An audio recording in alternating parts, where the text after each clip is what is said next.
Hello friends, this is SP Singh and welcome to smarter everyday. प्यारे दोस्तों, जैसा कि आपको पता है कि क्लास 8 की एनसीईआरटी हिस्ट्री जो है वह चल रही है और इसका ये सेकंड लास्ट चैप्टर है, यानी कि चैप्टर 7। इसके बाद चैप्टर 8 बचेगा और क्लास 8 की भी हिस्ट्री हमारी कंप्लीट हो जाएगी। ठीक है। चैप्टर है महिलाएं, जाति एवं सुधार। बहुत इंपॉर्टेंट चैप्टर है। यहाँ से बहुत सारे प्रश्न पूछे गए हैं और एक एक करके हम चीज़ों को समझते हुए चलेंगे। बहुत जो भी विद्यार्थी क्लास में लास्ट तक बना रहता है डेफिनेटली बहुत कुछ सीखने वाला है। ठीक है, तो आइए शुरू करते हैं। और इस चैप्टर के जो प्रश्न रहेंगे वो आपको नेक्स्ट क्लास में करवाए जाएंगे। इसमें हम सिर्फ इस चैप्टर को बड़े आराम से स्लोली पॉइंट्स को समझते हुए हम आपको ये बता देंगे कि ये लाइन इम्पॉर्टेंट है, इसको नोट कर लीजिए। बहुत बेहतरीन चैप्टर है। ठीक है, चलिए। कहता है कि क्या आपने कभी सोचा है कि 200 साल पहले बच्चों की ज़िंदगी कैसी रही होगी। आजकल मध्यवर्गीय परिवारों की ज़्यादातर लड़कियां स्कूल जाती हैं। भाई आजकल तो ज़्यादातर लड़कियां स्कूल जा रही हैं और उनमें से बहुत सारी लड़कों के साथ भी बैठ के पढ़ती हैं। बड़ी होने पर उनमें से बहुत सारी लड़कियां कॉलेज विश्वविद्यालय में जाती हैं और विभिन्न प्रकार की नौकरियां भी करती हैं।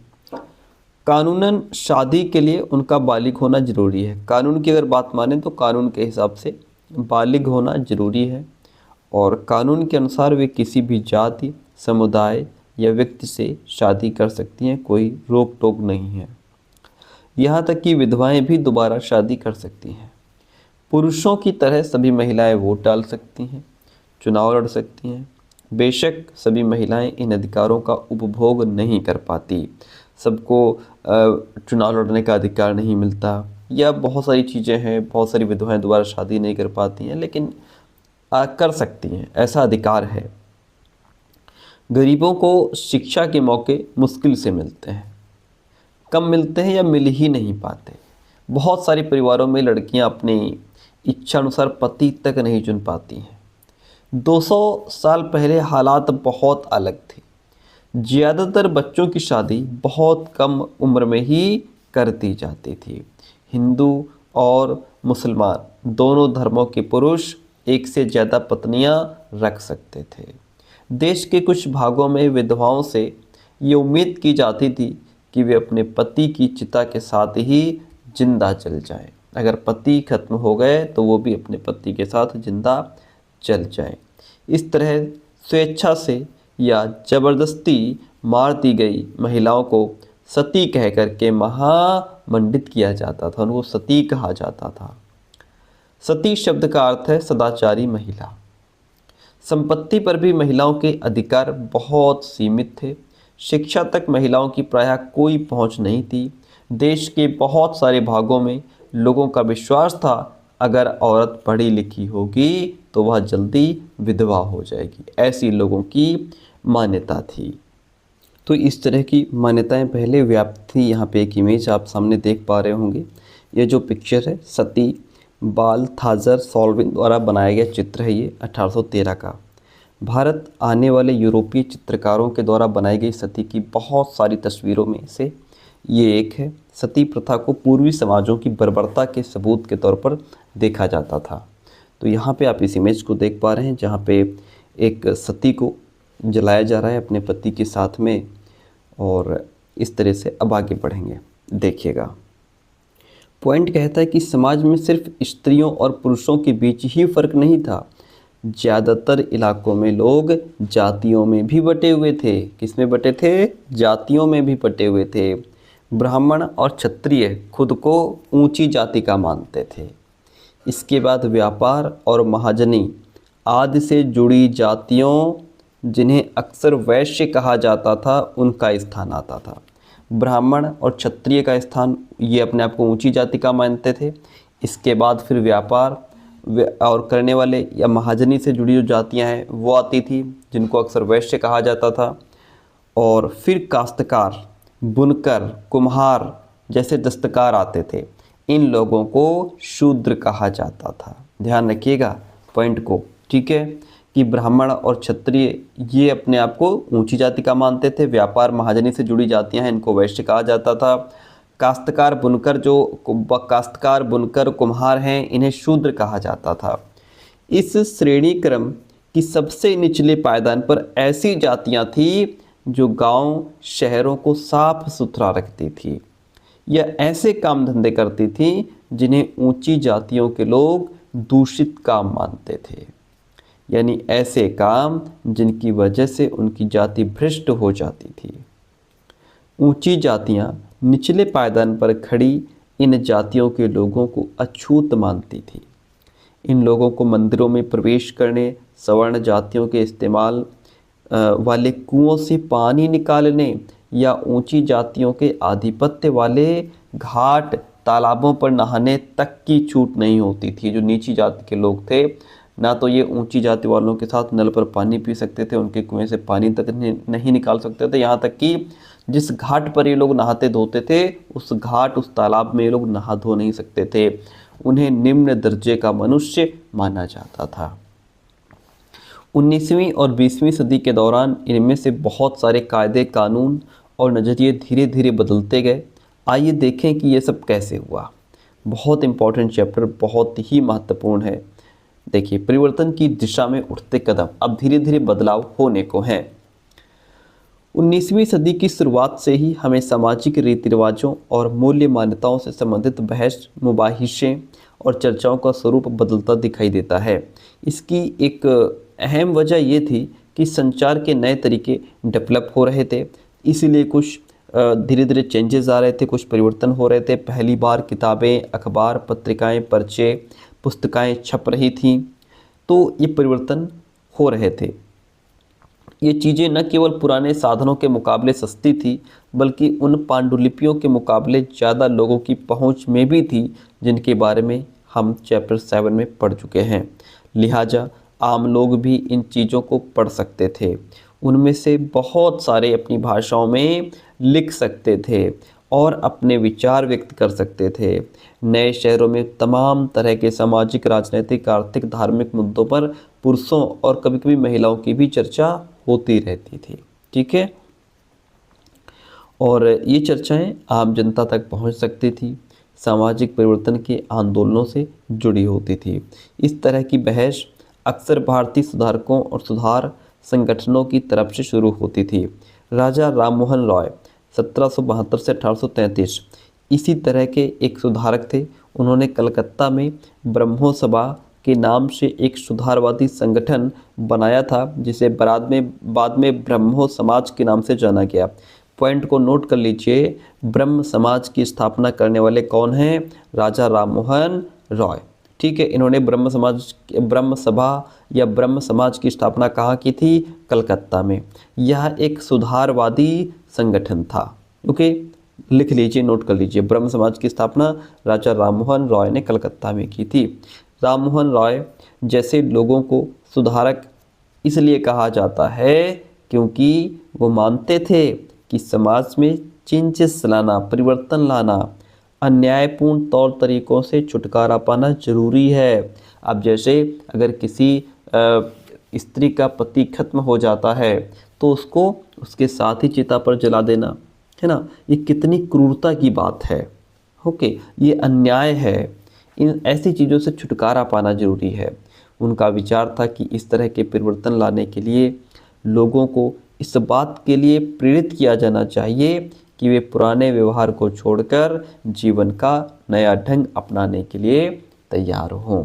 ठीक है, ये बात क्लियर होती है। Very good. अब हम बढ़ते हैं नेक्स्ट पॉइंट की तरफ। यहाँ पे राजा राममोहन रॉय रेमब्रांट पील के द्वारा बनाया गया चित्र है। यह है राजा राममोहन रॉय। ठीक है, देखिए पॉइंट क्या कहता है कि राममोहन रॉय देश में पश्चिमी शिक्षा का प्रसार करने और महिलाओं के लिए ज़्यादा स्वतंत्रता और समानता के पक्षधर थे। जो वेस्टर्न एजुकेशन है ये उसके पक्षधर थे। ये इनके हिसाब से ये चाह रहे थे कि महिलाओं को और ज़्यादा स्वतंत्रता मिले, महिलाओं को जो है कि पुरुषों के समानता मिले। उन्होंने इस बारे में लिखा है कि किस तरह महिलाओं को जबरन घरेलू कामों से बांध कर रखा जाता था। उनकी दुनिया घर और रसोई तक ही सीमित कर दी जाती थी और उन्हें बाहर जाकर पढ़ने लिखने की इजाज़त नहीं दी जाती थी, ऐसा राजा राम मोहन रॉय ने लिखा है। फिर क्या हुआ, विधवाओं की ज़िंदगी में बदलाव लाने की कोशिश की गई। राम मोहन रॉय इस बात से काफ़ी दुखी थे कि विधवा औरतों को अपनी ज़िंदगी में भारी कष्टों का सामना करना पड़ता है। इस बात को ध्यान में रखते हुए उन्होंने सती प्रथा के खिलाफ मुहिम छेड़ दी कि ये जो सती प्रथा है, जो पतियों के साथ जल जाने की प्रथा है, इससे किसी तरीके से छुटकारा पाया जाए। राम मोहन रॉय संस्कृत, फारसी और अन्य कई भारतीय यूरोपीय भाषाओं के अच्छे ज्ञाता थे। उन्होंने अपने लेखन के जरिए ये सिद्ध करने का प्रयास किया कि प्राचीन ग्रंथों में विधवाओं को जलाने की अनुमति कहीं नहीं दी गई है। ऐसा उन्होंने जो है कि इसको सिद्ध करने का प्रयास किया कि जो प्राचीन ग्रंथ हैं ये ऐसा कहीं नहीं दिया गया है कि इन विधवाओं को उनके पति के साथ जला दिया जाए। ठीक है, जैसा कि हम लोग चैप्टर 6 में पढ़े हैं, 19वीं सदी के प्रारंभ तक बहुत सारे अंग्रेज अफसर भी भारतीय परंपराओं और रीति रिवाजों की आलोचना करने लगे थे। और वो जो अंग्रेज थे ये राम मोहन रॉय के विचारों को सही मानते थे। क्यों? क्योंकि उनकी एक विद्वान व्यक्ति के रूप में प्रतिष्ठा थी। किनकी? राम मोहन रॉय की। फलस्वरूप 1829 में सती प्रथा पर पाबंदी लगा दी गई। नोट कीजिए, सती प्रथा पर पाबंदी कब लगाई गई? 1829 में सती प्रथा पर पाबंदी लगा दी गई। राम मोहन रॉय ने इस अभियान के लिए जो रणनीति अपनाई उसे बाद के सुधारकों ने भी अपनाया। जब भी वे किसी हानिकारक प्रथा को चुनौती देना चाहते थे तो अक्सर प्राचीन धार्मिक ग्रंथों से ऐसे श्लोक या वाक्य ढूंढने का प्रयास करते थे जो उनकी सोच का समर्थन करते हों। क्योंकि यही बात राम मोहन रॉय ने भी कही थी कि जो है ऐसा प्राचीन ग्रंथों में कहीं नहीं दिया गया है कि सतियों को उनके पति के साथ ही जला दिया जाए। तो उन्होंने प्राचीन ग्रंथों का हवाला दे करके अपनी बात को और ज़्यादा मजबूती से रखा था। तो फिर आगे आने वाले लोगों ने भी वही किया। अगर उनको अपनी कोई बात रखनी होती थी या जैसे इस तरीके का कोई चुनौती देनी होती थी तो जो प्राचीन ग्रंथ हैं वो उनका सहारा लेते थे। वहाँ से ऐसी चीज़ें ढूंढते थे, ऐसे वाक्य ढूंढते थे, ऐसे स्टेटमेंट या ढूंढते थे, लाइनें ढूंढते थे जिनसे हम लोगों को ये विश्वास दिला सकें कि देखो ये प्राचीन ग्रंथ है और इसमें ऐसा कहीं नहीं दिया गया है, ये इस बात का सपोर्ट करता है। ठीक है, तो इसके बाद वे दलील देते थे कि संबंधित वर्तमान रीति रिवाज परंपरा के खिलाफ हैं, हमें ऐसा नहीं करना चाहिए, ऐसा कहीं नहीं दिया गया है। फिर आगे पॉइंट देखिए क्या कहता है कि कुंडों पर झूलने का त्यौहार। देखिए यहाँ पर लोग कुंडों पर झूल रहे हैं। इस लोकप्रिय त्यौहार में भक्त पारंपरिक अनुष्ठानों के तहत अजीब तरह से कष्ट सहने का अभ्यास करते थे। वे अपनी खाल में कुंडा भेद कर एक झूले पर लटक जाते थे। 19वीं शताब्दी की पूर्वार्ध में जब यूरोपीय अफसरों ने भारतीय रीति रिवाजों और अनुष्ठानों को बर्बर कह करके उनकी आलोचना शुरू की थी तो इस त्यौहार की खास तौर से आलोचना की गई थी कि ये कैसा त्यौहार है, इतना कष्ट आदमी सहता है, अपनी खाल में अपनी जो स्किन है, ये जो ऊपर की मांस की पपड़ी होती है, इसमें कुंडा भेद करके और फिर वो लटक रहे हैं। ठीक है, तो ये तो किसी भी एंगल से सही नहीं है। चलिए आगे बढ़ते हैं, यहाँ से अगला पॉइंट समझते हैं। एक इमेज आप देख पा रहे हैं, यह है स्वामी दयानंद सरस्वती जी। ठीक है, दयानंद ने 1875 में आर्य समाज की स्थापना की थी। लाइन को नोट कर लीजिए, बहुत महत्वपूर्ण लाइन। क्या लिखा है? लिखा है कि स्वामी दयानंद सरस्वती ने 1875 में आर्य समाज की स्थापना की थी। आर्य समाज ने हिंदू धर्म को सुधारने का प्रयास किया था। Very good. पॉइंट कहता है कि उदाहरण के लिए प्रसिद्ध सुधारक ईश्वरचंद विद्यासागर ने भी विधवा विवाह के पक्ष में प्राचीन ग्रंथों का ही हवाला दिया था, जैसे राम मोहन रॉय ने कहा था। ठीक है, अंग्रेज सरकार ने उनका ये सुझाव मान लिया और 1856 में विधवा विवाह के पक्ष में एक कानून पारित कर दिया कि विधवाएं अब विवाह कर सकती हैं। जो विधवाओं के विवाह का विरोध करते थे उन्होंने विद्यासागर का भी विरोध किया, यहाँ तक कि उनका बहिष्कार कर दिया, क्योंकि वो विधवा विवाह के पक्ष में थे और जो विधवा विवाह का विरोध कर रहे थे उन्होंने इसका भी विरोध किया, इनका भी विरोध किया। 19वीं सदी के उत्तरार्ध तक विधवा विवाह के पक्ष में चलाया जा रहा आंदोलन देश के अन्य भागों में भी फैल गया। मद्रास प्रेसिडेंसी के तेलुगु भाषी इलाकों में, ऐसे इलाके जहां तेलुगु भाषा बोली जाती है, उन तेलुगु भाषी इलाकों में वीरेश लिंगम पंतुलु ने विधवा विवाह के समर्थन में एक संगठन बनाया था। लगभग उसी समय बम्बई में युवा बुद्धिजीवियों और सुधारकों ने भी विधवा विवाह के प्रचार प्रसार का संकल्प लिया था। उत्तर में आर्य समाज की स्थापना करने वाले स्वामी दयानंद सरस्वती ने भी विधवा विवाह का समर्थन किया। आर्य समाज की स्थापना किसने की थी? स्वामी दयानंद सरस्वती ने की थी। इसके बावजूद विवाह करने वाली विधवा महिलाओं की संख्या काफ़ी कम थी। विवाह करने वाली विधवाओं को समाज में आसानी से स्वीकार नहीं किया जाता था। इस तरह रूढ़िवादी तबके इस नए कानून का विरोध करते रहे। ठीक है, इतनी बात क्लियर है। अब देखिए आगे लड़कियां स्कूल जाने लगी। यहाँ पे इमेज आप देख पा रहे होंगे, ईश्वरचंद्र विद्यासागर की फ़ोटो आपके सामने है। अब लड़कियां स्कूल जाने लगती हैं।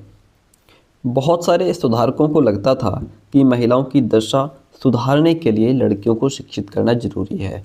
कलकत्ता में विद्यासागर और बम्बई में बहुत सारे अन्य सुधारकों ने लड़कियों के लिए स्कूल खोले। यानी कि कलकत्ता में लड़कियों के लिए स्कूल किसने खोला? विद्यासागर ने। बम्बई में भी बहुत सारे सुधारकों ने खोला। 19वीं सदी के मध्य में जब इस तरह के प्रारंभिक स्कूल खुले तो बहुत सारे लोग उनसे डरते थे। लोगों को भय था कि स्कूल वाले लड़कियों को घर से निकाल ले जाएंगे और उन्हें घरेलू कामकाज नहीं करने देंगे। इस बात से लोग डर रहे थे। स्कूल जाने के लिए लड़कियों को सार्वजनिक स्थानों से गुजर कर जाना पड़ता था। बहुत सारे लोगों को लगता था कि इससे लड़कियां बिगड़ जाएंगी, स्कूल जाएंगी तो बिगड़ जाएंगी। उनकी मान्यता थी कि लड़कियों को सार्वजनिक स्थानों से दूर रहना चाहिए।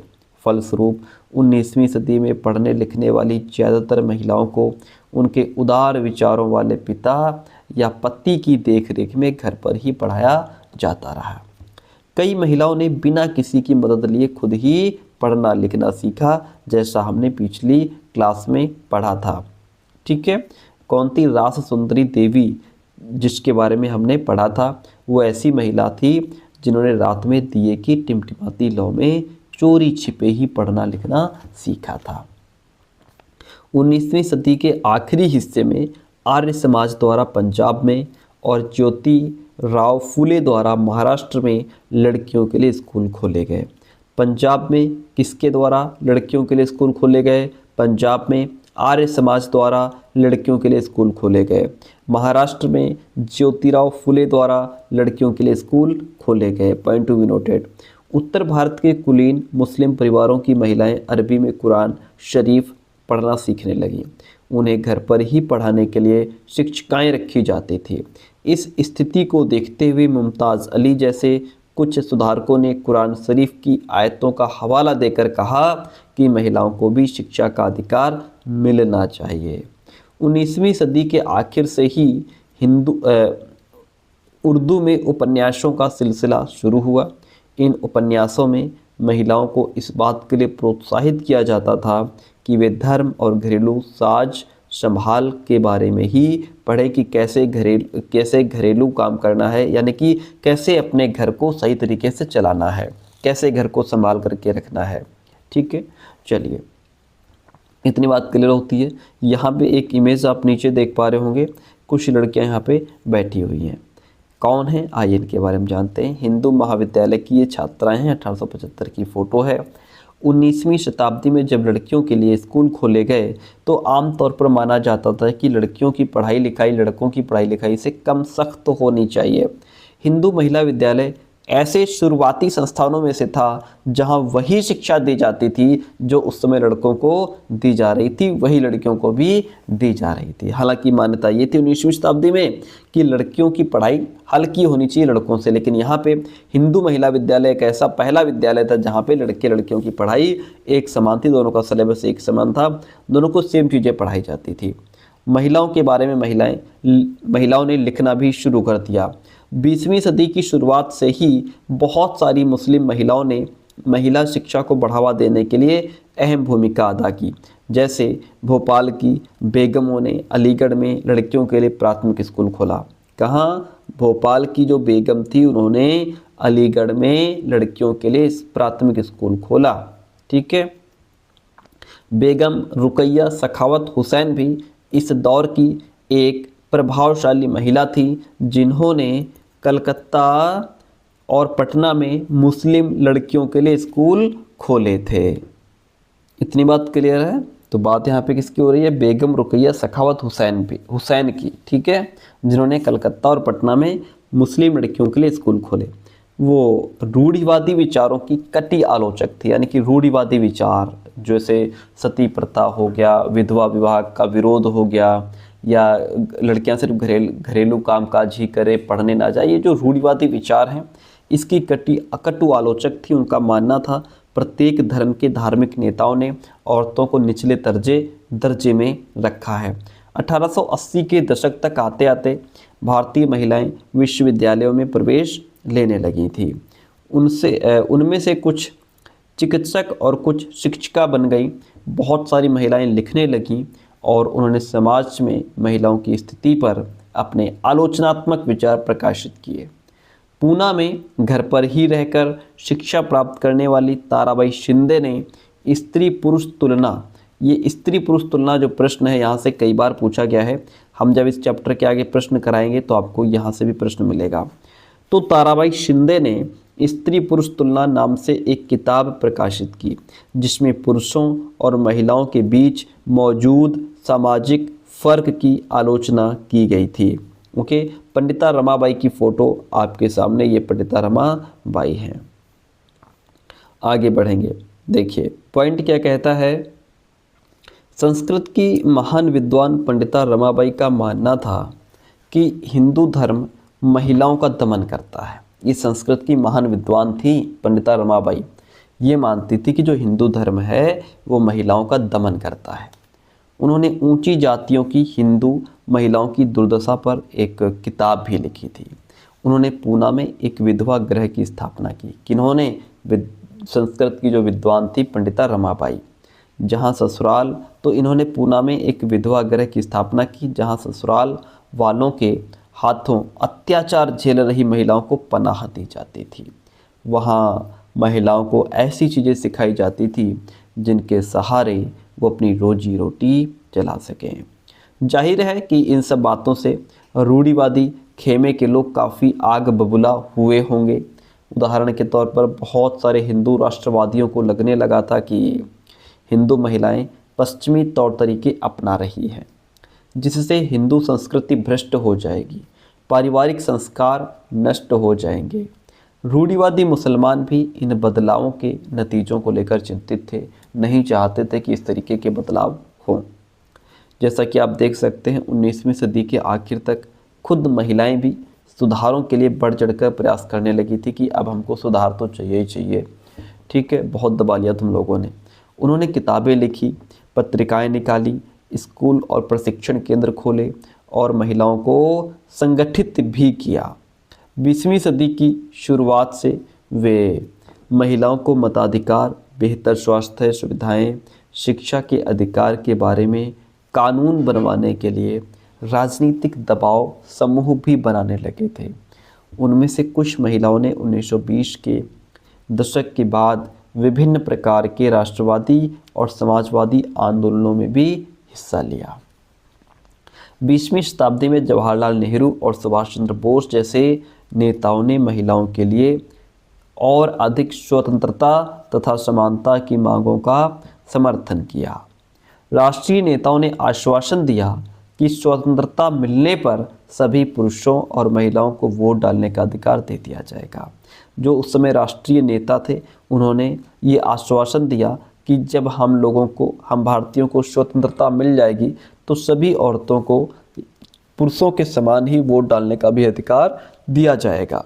परंतु उनका आह्वान था कि जब तक स्वतंत्रता नहीं मिल जाती तब तक महिलाओं को अंग्रेजी राज विरोधी संघर्ष में ही जोर लगाना चाहिए। किसी भी तरह से हमें पहले इन अंग्रेज़ों से छुटकारा पाना है।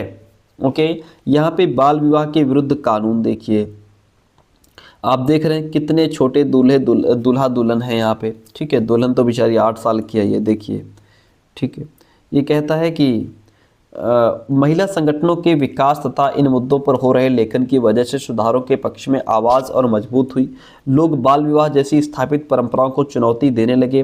केंद्रीय विधानसभा में बहुत सारे सांसद थे जिन्होंने बाल विवाह पर पाबंदी हेतु कानून बनाने के लिए संघर्ष किया। अब इस पॉइंट को नोट कीजिए, 1929 में बाल विवाह निषेध अधिनियम पारित किया गया। कब बाल विवाह निषेध अधिनियम कब पारित हुआ? 1929 में, 1929 में बाल विवाह निषेध अधिनियम पारित हुआ, ठीक है। इस कानून के अनुसार 18 साल से कम उम्र के लड़के और 16 साल से कम उम्र की लड़की की शादी नहीं की जा सकती है। बाद में ये उम्र बढ़ाकर 21 साल और 18 साल कर दी गई। लड़का 21 साल का होना चाहिए, लड़की 18 साल की होनी चाहिए। यह 20वीं शताब्दी की शुरुआत में एक बाल वधू का चित्र है और आज भी हमारे देश में 20% से ज़्यादा लड़कियों की शादी 18 साल से पहले ही कर दी जाती है। गाँव में तो कर ही दी जाती है। देखिए, जाति और समाज सुधार, हमने अभी जिन समाज सुधारकों का जिक्र किया है उनमें से कई जातीय गैर बराबरी के भी विरोधी थे कि जो जाति को लेकर के जो गैर बराबरी है, जो असमानता फैली हुई है, इसके भी विरोधी थे। राम मोहन रॉय ने जाति व्यवस्था की आलोचना करने वाले एक पुराने बौद्ध ग्रंथ का अनुवाद किया जो जाति व्यवस्था की आलोचना करता है, ऐसे ग्रंथ का अनुवाद किया। प्रार्थना समाज भक्ति परंपरा का समर्थक था। प्रश्न पूछ लेगा, प्रार्थना समाज किसका समर्थक था? तो ये भक्ति परंपरा का समर्थक था जिसमें सभी जातियों की आध्यात्मिक समानता पर जोर दिया गया था। ध्यान रखिएगा, ठीक है। प्रार्थना समाज भक्ति परंपरा का समर्थक था जिसमें सभी जातियों की आध्यात्मिक समानता पर जोर दिया गया था। जाति उन्मूलन के लिए काम करने के लिए बम्बई में 1840 में परमहंस मंडली का गठन किया गया। यानी कि जो जाति व्यवस्था है, जो जातीय असमानता है, इसको जड़ से उखाड़ फेंकने के लिए बम्बई में 1840 में परमहंस मंडली का गठन किया गया। प्रश्न पूछ लेगा, परमहंस मंडली का गठन कब हुआ? तो ये 1840 में हुआ। कहाँ हुआ? बम्बई में हुआ। इन सुधारकों और सुधार संगठनों के सदस्यों में से बहुत सारे ऊंची जातियों के लोग थे। गुप्त बैठकों में ये सुधारक भोजन और स्पर्श जैसे मामलों में जातीय कायदे कानूनों का उल्लंघन करते थे। जो गुप्त बैठक होती थी उनमें जो सुधारक हुआ करते थे, ये भोजन और स्पर्श जैसे मामलों में जातीय कायदे कानूनों का उल्लंघन भी क्या करते थे, जिससे अपने जीवन में भी जातीय पूर्वाग्रहों और बंधनों से ये निजात पा सकें। कई लोग ऐसे थे जो जाति आधारित समाज व्यवस्था में होने वाले अन्याय के विरुद्ध थे। 19वीं सदी में ईसाई प्रचारक आदिवासी समुदायों और निचली जातियों के बच्चों के लिए स्कूल खोलने लगे थे। जो ईसाई प्रचारक थे वो, ठीक है, 19वीं सदी में। इस प्रकार इन बच्चों को बदलती दुनिया में अपना रास्ता ढूंढने के नए साधन भी मिलने लगे। उस समय बहुत सारे गरीब लोग शहरों में निकल रही नई नौकरियों की तलाश में गांव छोड़कर भी जा रहे थे। नए कारखानों और नगर पालिकाओं में नई नौकरियां निकल रही थी। कल्पना कीजिए कि इससे मजदूरी की कितनी मांग पैदा हुई होगी। बहुत मांग पैदा हुई होगी भाई। नए कारखाने खुल रहे हैं, नए नगर पालिकाओं में नौकरियां निकल रही हैं, शहरों में नालियां बनाई जानी थी, सड़कें बिछनी थी, इमारतों का काम होना था, इमारतों का निर्माण होना था और शहरों को साफ़ किया जाना था। तो ये सब नौकरियां निकल रही थी, ठीक है। और क्या था, शहरों को साफ किया जाना था। इसके लिए कुलियों, खुदाई करने वालों, बोझा ढोने वालों, ईंट बनाने वालों, नालियां साफ करने वालों, सफाई कर्मी, पालकी ढोने वाले, रिक्शा खींचने वालों की ज़रूरत थी। यहाँ श्रम कहाँ से आया? इन कामों को संभालने के लिए गांव और छोटे कस्बों के गरीब शहरों की तरफ जाने लगे, ठीक है। और छोटे कस्बों के जो गरीब थे वो कहाँ जा रहे थे? शहरों की तरफ जा रहे थे, ओके। और जहाँ मजदूरी की मांग पैदा हो रही थी। शहर जाने वालों में से बहुत सारे निम्न जाति के लोग होते थे।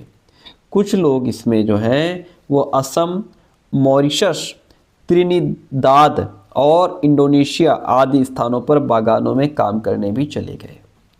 नए स्थानों पर काम अक्सर बहुत कठोर था, परंतु गरीबों, निचली जातियों के लोगों को यह गांव में सवर्ण जमींदारों द्वारा उनके जीवन पर दमनकारी कब्जे और दैनिक अपमान से छूट निकलने का एक मौका भी था। यहाँ पे एक पिक्चर आप देख पा रहे हैं सामने, ये एक कुली जहाज है 19वीं शताब्दी का। जॉन एलन नामक इस कुली जहाज के द्वारा भारतीय मजदूरों को मॉरिशस ले जाया जाता था, ओके, जहां उन्हें तरह तरह के कठोर काम करने पड़ते थे। इनमें से ज़्यादातर मजदूर निचली जातियों के ही होते थे। जूते कौन बना सकता है? तो ये जो चित्र है, जूते बनाते मदिगा समुदाय के लोग हैं। 19वीं शताब्दी आंध्र प्रदेश की ये बात हो रही है यहाँ पे, ठीक है। और मौजूदा आंध्र प्रदेश में मदिगा एक महत्वपूर्ण अछूत जाति है। कौन सी? मदिगा। मदिगा क्या है? एक महत्वपूर्ण है और अछूत जाति इसको माना जाता है। इसके अलावा अच्छा, ये जो नौकरियां निकल रही थी, लोग शहरों की तरफ भाग रहे थे, इसके अलावा दूसरी तरह की नौकरियां भी सामने आ रही थी। उदाहरण के लिए सेना में भी लोगों की ज़रूरत बढ़ रही थी। ऐसा नहीं कि शहरों में सिर्फ यही काम हो रहा था, नालियाँ बन रही थी, सड़कें बन रही थी, सेना में भी लोगों की ज़रूरत बढ़ गई थी। अछूत माने जाने वाले महार समुदाय के बहुत सारे लोगों को महार रेजिमेंट में नौकरी मिल गई। दलित आंदोलन के नेता डॉक्टर भीमराव अंबेडकर के पिता एक सैनिक स्कूल में ही पढ़ाते थे। कहाँ पढ़ाते थे? सैनिक स्कूल में पढ़ाते थे। और यहाँ पे फिर एक नीचे इमेज आप देख पा रहे हैं, गुजरात के दुबला समुदाय के लोग बाजार के लिए आम ढोकर के ले जा रहे हैं, ठीक है। आगे बढ़ेंगे। समानता और न्याय की मांग यहाँ से बढ़ जाती है। आइए समझते हैं समानता और न्याय की मांग। 19वीं सदी के दूसरे हिस्से तक गैर ब्राह्मण जातियों के भीतर से भी लोग जातीय भेदभाव के खिलाफ आवाज़ उठाने लगे थे, ठीक है। उन्होंने सामाजिक समानता और न्याय की मांग करते हुए आंदोलन शुरू कर दिए। मध्य भारत में सतनामी आंदोलन की शुरुआत घासीदास ने की। प्रश्न पूछ लेगा कि सतनामी आंदोलन की शुरुआत किसने की? घासीदास ने की थी, जिन्होंने चमड़े का काम करने वालों को संगठित किया। किसको? जो चमड़े का काम करते थे उनको संगठित किया और उनकी सामाजिक स्थिति में सुधार के लिए आंदोलन छेड़ दिया। पूर्वी बंगाल में हरिदास ठाकुर के मतुआ पंथ ने चांडाल काश्तकारों के बीच काम किया। हरिदास ने जाति व्यवस्था को सही ठहराने वाले ब्राह्मणवादी ग्रंथों पर सवाल उठा दिया। जिसे आज केरल कहा जाता है, वहाँ एझावा जाति के श्री नारायण गुरु ने अपने लोगों के बीच एकता का आदर्श बनाए रखा। एझावा जाति के हैं श्री नारायण गुरु। उन्होंने जातिगत भिन्नता के आधार पर लोगों के बीच भेदभाव करने का विरोध किया। ये जो जातिगत भिन्नता के आधार पर लोगों के बीच भेदभाव है, इसका विरोध किया। उनके अनुसार सारी मानवता की एक ही जाति है। वो ये कहते थे कि ये जो जातीय भेदभाव, ऊंच नीच है, ये सब बेकार है, सारी मानवता की एक ही जाति है। उनका महत्वपूर्ण कथन था, ओरु जाति ओरु मतम ओरु दैवम मनुष्यानु। मानवता की एक जाति, एक धर्म, एक ईश्वर है। इन सभी पंथों की स्थापना ऐसे लोगों ने की थी जो गैर ब्राह्मण जातियों से थे। किसी ब्राह्मण ने इस प्रकार की जाति व्यवस्था को लेकर के विरोध नहीं किया, ठीक है। मतलब कि ये सब जो जाति व्यवस्था है इसको खत्म किया जाए, नहीं, सिर्फ गैर ब्राह्मण लोगों ने ही ये सब किया और उनके बीच ही काम करते थे। तो उन्होंने उन आदतों और तरीकों को बदलने का प्रयास किया जो प्रभुत्वशाली जातियों का अपमान करने के लिए उकसाती थी। उन्होंने अधीनस्थ जातियों में स्वाभिमान का भाव पैदा करने का प्रयास किया। यहाँ पे एक इमेज आप देख पा रहे हैं और ये है श्री नारायण गुरु। कौन है? श्री नारायण गुरु। अब यहाँ पे बहुत इम्पोर्टेंट देखिए, ज्योतिराव फुले की पिक्चर आपके सामने है और अब हम पढ़ेंगे गुलामगिरी के बारे में। देखिए गुलामगिरी समझते हैं। निम्न जाति नेताओं में ज्योतिराव फुले सबसे मुखर नेताओं में से थे। 1827 में जन्मे ज्योतिराव फुले ने ईसाई प्रचारकों द्वारा खोले गए स्कूलों में शिक्षा पाई थी। कहाँ शिक्षा पाई थी? जो ईसाई प्रचारकों ने स्कूल खोले थे वहाँ ज्योतिराव फुले ने शिक्षा पाई थी। बड़े होने पर उन्होंने जाति आधारित समाज में फैले अन्याय के बारे में अपने विचार व्यक्त किए। उन्होंने ब्राह्मणों के इस दावे पर खुलकर हमला बोला कि आर्य होने के कारण वे औरों से श्रेष्ठ हैं। फुले का तर्क था आर्य विदेशी थे जो उपमहाद्वीप के बाहर से आए थे, ठीक है। और उन्होंने इस मिट्टी के असली वारिसों आर्यों के आने से पहले यहाँ रह रहे मूल निवासियों को हराकर उन्हें गुलाम बना लिया था।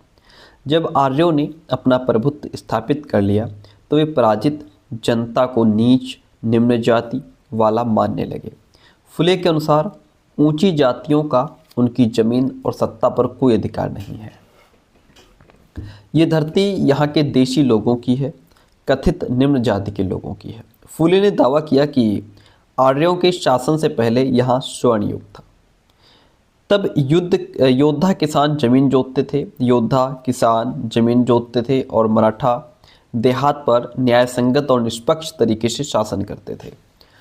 उन्होंने सुझाव दिया ज्योतिराव फुले ने कि शूद्रों यानी कि श्रमिक जातियां और अतिशूद्रों जो अछूत हैं उनको जातीय भेदभाव खत्म करने के लिए संगठित होना चाहिए।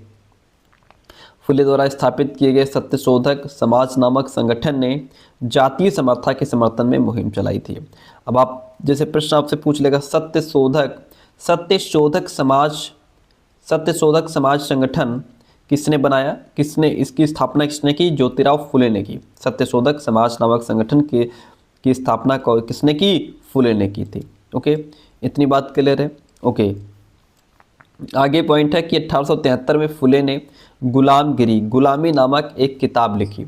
बहुत प्रश्न यहाँ से पूछता है। इससे लगभग 10 साल पहले अमेरिकी गृह युद्ध हो चुका था, जिसके फलस्वरूप अमेरिका में दास प्रथा खत्म कर दी गई थी। फुले ने अपनी जो पुस्तक है उन सभी अमेरिकियों को समर्पित की जिन्होंने गुलामों को मुक्ति दिलाने के लिए संघर्ष किया था। इस तरह उन्होंने भारत की निम्न जातियों और अमेरिका के काले गुलामों की दुर्दशा को एक दूसरे से जोड़ देने का काम किया या जोड़ दिया। जैसा कि इस उदाहरण से पता चलता है, फुले ने जाति व्यवस्था की अपनी आलोचना को सभी प्रकार की गैर बराबरी से जोड़ दिया था। वह उच्च जाति महिलाओं की दुर्दशा, मजदूरों की मुसीबतों और निम्न जातियों के अपमानपूर्ण हालात के बारे में गहरे तौर पर चिंतित थे। जाति सुधार का यह आंदोलन 20वीं सदी में भी पश्चिम भारत में B.R. अम्बेडकर और दक्षिण में E.V. रामास्वामी नायकर जैसे महान दलित नेताओं के नेतृत्व में चलता रहा। हम भी इंसान हैं। देखिए 1927 में अम्बेडकर ने कहा, क्या कहा अम्बेडकर ने? इन्होंने कहा कि अब हम सिर्फ ये साबित करने के लिए तालाब पर जाना चाहते हैं कि औरों की तरह हम भी इंसान हैं।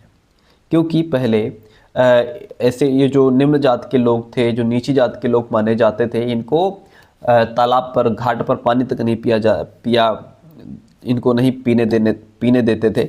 हिंदू समाज का दो मुख्य सिद्धांतों समानता और जातिवाद की समाप्ति पर पुनर्गठन किया जाना चाहिए। किसका स्टेटमेंट है? 1927 में डॉक्टर भीमराव अम्बेडकर ने ऐसा कहा था। अच्छा, मंदिरों में कौन जा सकता था? यहाँ पे मंदिर की एक फोटो आपको नजर आ रही होगी। देखिए कितना प्यारा सा मंदिर है। ये जो मंदिर है ये कहाँ का है? मदुरै मंदिर का प्रवेश द्वार टॉमस डेनियल द्वारा बनाया गया चित्र 1792 का। मंदिर प्रवेश आंदोलन से पहले अछूतों को इस तरह के प्रवेश द्वारों के आसपास भी नहीं फटकने दिया जाता था, तो मंदिर में कैसे घुसने दिया जाता होगा? ठीक है, चलिए समझते हैं मंदिरों में कौन जा सकता था।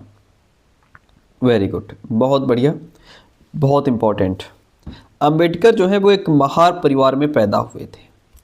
बचपन में उन्होंने इस बात को बहुत नज़दीक से देखा था। हमने जो पॉलिटी पढ़ी थी, पॉलिटी में शायद फर्स्ट या सेकंड चैप्टर ही था जिसमें पूरी कहानी बताई गई, कैसे वो बेचारे स्टेशन पर खड़े रहे, उनको स्टेशन मास्टर भी छोड़ करके चला गया था, तो बड़ी समस्या रही उनके साथ, कैसे वो अपने घर पहुँचे थे। तो ये जो है उन्होंने बड़ी नज़दीक से देखा था कैसे भेदभाव किया जाता है, कि रोज़ाना की ज़िंदगी में जातीय भेदभाव और पूर्वाग्रह क्या होता है। स्कूल में उन्हें कक्षा के बाहर ज़मीन पर बैठना पड़ता था। उन्हें स्वर्ण बच्चों द्वारा इस्तेमाल किए जाने वाले नल से पानी पीने की इजाज़त नहीं थी। स्कूल की पढ़ाई पूरी करने के बाद उन्हें उच्च अध्ययन के लिए अमेरिका जाने के लिए फेलोशिप मिल गई थी। 1919 में भारत लौटने पर उन्होंने समकालीन समाज में उच्च जातीय सत्ता संरचना पर काफ़ी लिखा। सन 1927 में अंबेडकर ने मंदिर प्रवेश आंदोलन शुरू किया, जिसमें महार जाति के लोगों ने बड़ी संख्या में हिस्सा लिया था। ब्राह्मण पुजारी इस बात पर बहुत आग बबूला हुए कि दलित भी मंदिर के जलाशय का पानी इस्तेमाल कर रहे हैं। ठीक है, तो इससे क्या हुआ, ब्राह्मण जो पुजारी थे उनको बहुत ज़्यादा दुख हुआ। ठीक है, आग बबूला हो गए कि अब तो ये दलित, महार, नीची जाति के लोग ये भी हमारे साथ नल पर पानी पिएंगे। ठीक है, 1927 से 1935 के बीच अंबेडकर ने मंदिरों में प्रवेश के लिए ऐसे 3 आंदोलन चलाए।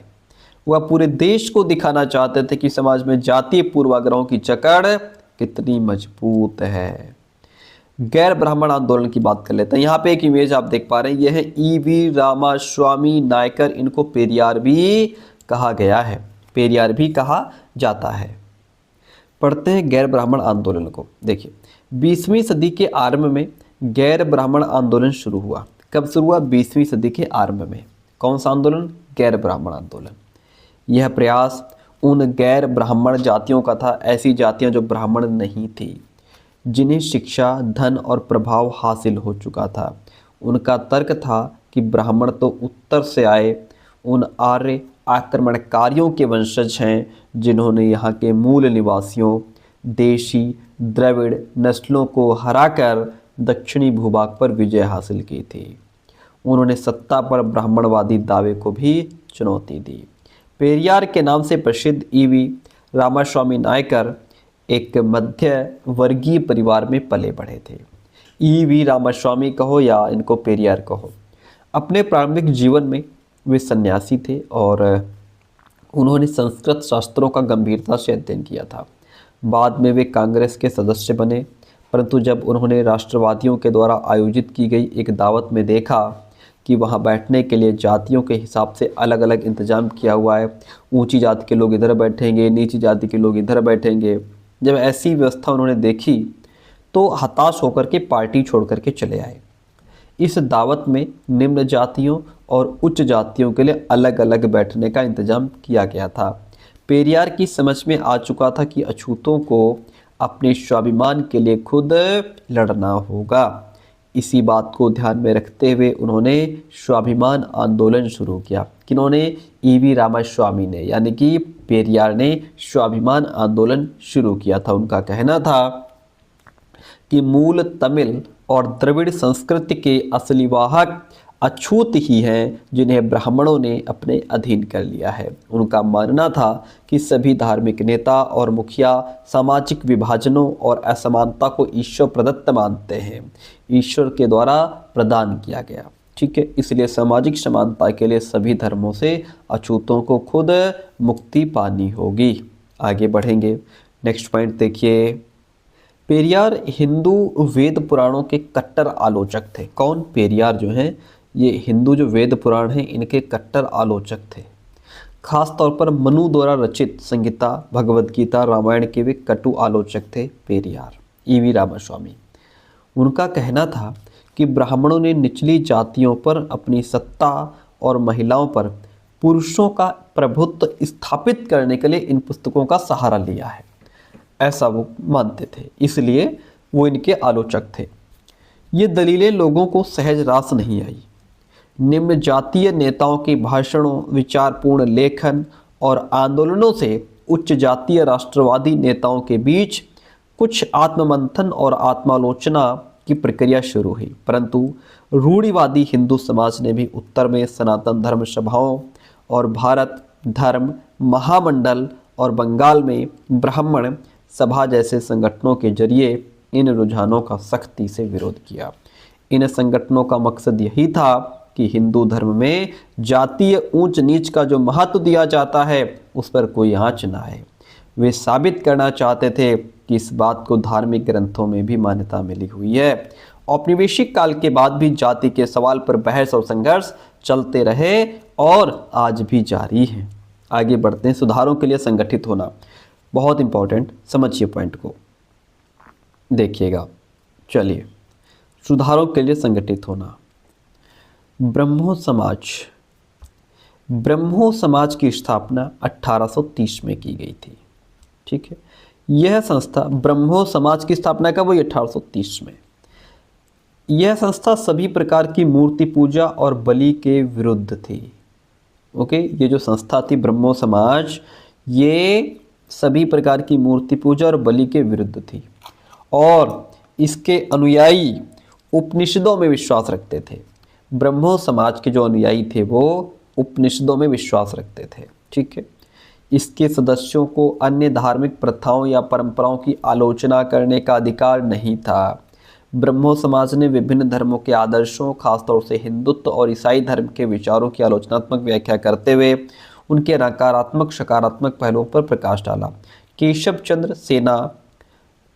चंद्र सेन ब्रह्मो समाज के मुख्य नेताओं में से एक थे। तो ब्रह्मो समाज की स्थापना 1830 में की गई थी। अब पढ़ते हैं डेरोजियो एवं यंग बंगाल के बारे में। हेनरी डेरोजियो की इमेज पिक्चर आप यहाँ पे देख सकते हैं। चलिए जानते हैं इनके बारे में। 1820 के दशक में Henry Louis Vivian Derozio Hindu college Calcutta में अध्यापक थे। उन्होंने अपने विद्यार्थियों को आमूल परिवर्तनकारी विचारों से अवगत कराया और उन्हें तमाम तरह की सत्ता पर सवाल खड़ा करने के लिए प्रोत्साहित किया। उनके द्वारा शुरू किए गए यंग बंगाल मूवमेंट में उनके विद्यार्थियों ने परंपराओं और रीति रिवाजों पर उंगली उठाई, महिलाओं के लिए शिक्षा की मांग की और सोच तथा अभिव्यक्ति की स्वतंत्रता के लिए अभियान भी चलाया था। आगे बढ़ेंगे, रामकृष्ण मिशन एवं विवेकानंद के बारे में जानेंगे। देखिएगा, रामकृष्ण मिशन और विवेकानंद। रामकृष्ण मिशन का नाम स्वामी विवेकानंद के गुरु रामकृष्ण परमहंस के नाम पर रखा गया था। ठीक है, यह मिशन समाज सेवा और निस्वार्थ श्रम के जरिए मुक्ति के लक्ष्य पर जोर देता था। स्वामी विवेकानंद, जिनका मूल नाम नरेंद्र नाथ दत्त था, उन्होंने श्री रामकृष्ण की सरल शिक्षाओं को अपने प्रतिभाशाली संतुलित आधुनिक विचारधारा से जोड़कर संपूर्ण विश्व में प्रसारित किया और 1830 में शिकागो में विश्व धर्म संसद में उन्हें सुनने के बाद न्यूयॉर्क हेराल्ड ने विवरण दिया कि ऐसे विद्वान राष्ट्र में धर्म प्रचारकों को भेजना कितना मूर्खतापूर्ण है। ऐसे विद्वान राष्ट्र में धर्म प्रचारकों को भेजना कितना मूर्खतापूर्ण है। वास्तव में स्वामी, ये किसने दिया स्टेटमेंट? न्यूयॉर्क हेराल्ड ने। वास्तव में स्वामी विवेकानंद आधुनिक समय के पहले भारतीय थे जिन्होंने विश्वव्यापी स्तर पर वेदांत दर्शन के आध्यात्मिक गौरव की पुनर्स्थापना की थी। लेकिन उनका उद्देश्य केवल धर्म की व्याख्या करना नहीं था। अपने देशवासियों की निर्धनता और दुर्दशा से उन्हें बहुत दुख हुआ। उनका ये दृढ़ विश्वास था कि कोई भी सुधार तभी सफल हो सकता है जब जनसमूह की दशा उन्नत हो। अतः भारत के लोगों को उन्होंने रसोई घर के धर्म की संकीर्ण चार दीवारी से बाहर निकलने और राष्ट्र की सेवा में एकजुट होने का आह्वान किया। यानी कि ये जो रसोई घर का धर्म आपका है, इस चार दीवारी से बाहर निकलो, राष्ट्र की सेवा करो। इस आह्वान के द्वारा भारतीय राष्ट्रवाद की प्रारंभिक अवस्था में उन्होंने असाधारण योगदान दिया। ठीक है, चलिए इतनी बात क्लियर होती है, आगे कुछ खास इसमें है नहीं। फिर है नई विचारधारा के प्रतीक और भविष्य के लिए एक महान शक्ति का स्रोत बने विवेकानंद जी। अब हम बात करते हैं प्रार्थना समाज। समझिए प्रार्थना समाज के बारे में। 1867 में बंबई में स्थापित प्रार्थना समाज ने जातीय बंधनों को खत्म करने और बाल विवाह के उन्मूलन के लिए प्रयास किया गया था। प्रार्थना समाज ने महिलाओं की शिक्षा को प्रोत्साहित किया और विधवा विवाह पर लगी पाबंदी के खिलाफ आवाज़ उठाई। उसकी धार्मिक बैठकों में हिंदू, बौद्ध और ईसाई ग्रंथों पर विचार विमर्श किया जाता था। वेद समाज की अगर हम बात करें तो मद्रास यानी कि चेन्नई में 1864 में वेद समाज की स्थापना हुई। वेद समाज ब्रह्म समाज से प्रेरित था। वेद समाज किससे प्रेरित था? ब्रह्मो समाज से। वेद समाज ने जातीय भेदभाव को समाप्त करने और विधवा विवाह तथा महिला शिक्षा को प्रोत्साहित करने के लिए काम किया। इसके सदस्य एक ईश्वर के अस्तित्व में विश्वास रखते थे। उन्होंने रूढ़िवादी हिंदुत्व के अंधविश्वासों और अनुष्ठानों की भी सख्त निंदा की। अलीगढ़ आंदोलन के बारे में पढ़ते हैं। यहाँ पे सैयद अहमद खां की इमेज आपके सामने है। सैयद अहमद खां द्वारा 1875 में अलीगढ़ में खोले गए मोहम्मद एंग्लो ओरिएंटल कॉलेज को ही बाद में अलीगढ़ मुस्लिम विश्वविद्यालय के नाम से जाना गया। पहले इसको किस नाम से जाना जाता था? मोहम्मदन एंग्लो ओरिएंटल कॉलेज, बाद में इसको मुस्लिम विश्वविद्यालय के नाम से, अलीगढ़ मुस्लिम विश्वविद्यालय के नाम से जाना गया। ये विद्यालय सैयद अहमद खां द्वारा 1875 में खोला गया था अलीगढ़ में। चलिए सिंह सभा आंदोलन पढ़ लीजिए। यहाँ पे है इमेज एक आप देख पा रहे होंगे।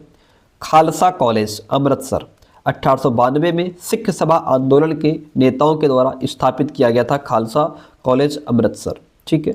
सिंह सभा आंदोलन सिखों के सुधारवादी संगठन के रूप में सिंह सभाओं की स्थापना 1873 में अमृतसर में हुई थी। सिंह सभाओं की स्थापना कहाँ हुई? अमृतसर में। ठीक है, 1873 में। बाद में 1879 में लाहौर में भी सिंह सभा का गठन किया गया था। ओके, इतनी बात क्लियर। आगे बढ़। अच्छा, चैप्टर ही खत्म हो गया। तो प्यारे दोस्तों, ये था आज का हमारा प्यारा सा चैप्टर जिसमें हमें बहुत कुछ सीखने को मिला और बहुत इंपॉर्टेंट चैप्टर। यहाँ से कई सारे प्रश्न पूछे गए हैं, वो हम लोग नेक्स्ट क्लास में डिस्कस करेंगे। तो थैंक यू सो मच, मिलते हैं बहुत जल्दी नेक्स्ट क्लास में।